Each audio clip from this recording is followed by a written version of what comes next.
and objects being central, being part of these moments of emotional ritual activity, and importantly, being able to carry the meaning of a group throughout all the times as a society, so a group member could look at it and be inspired.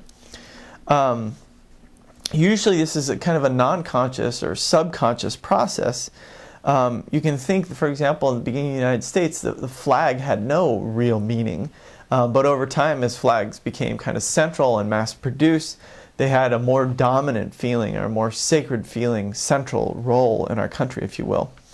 Or in the history of the Catholic Church in Latin America, you could think, especially being from Tucson, many of you would be familiar with a image called Our Lady of Guadalupe, which is an image of the person Mary from the biblical tradition having appeared in southern Mexico during the 1500s.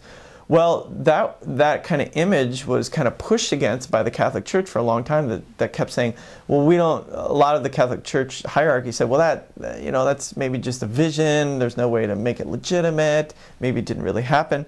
But it was precisely because over time it became such an important kind of sacred idea that has all sorts of rituals surrounding it for the Mexican people, especially. It over time, by that sheer kind of holding on to that sacred idea, was enough to make it an official kind of sacred idea of the Catholic Church. These are some good questions.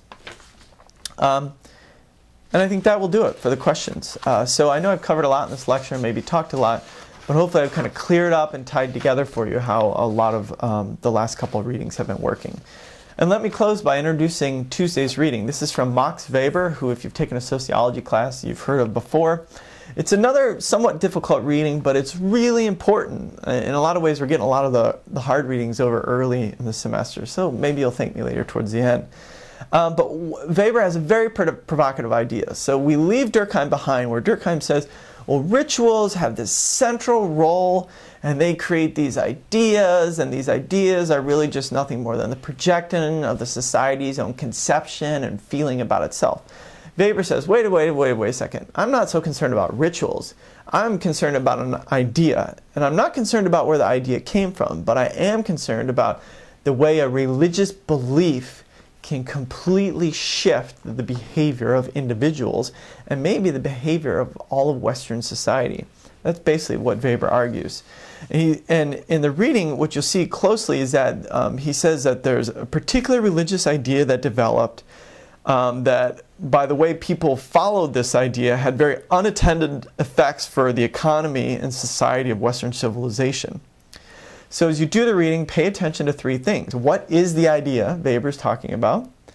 What is Weber's claim about what this idea does to people in terms of shifting the way they interact with the world? And finally, what, if any, is his evidence?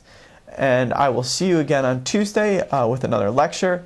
Keep up the good work, and as always, if you have questions, give me an email. Take care. Bye-bye.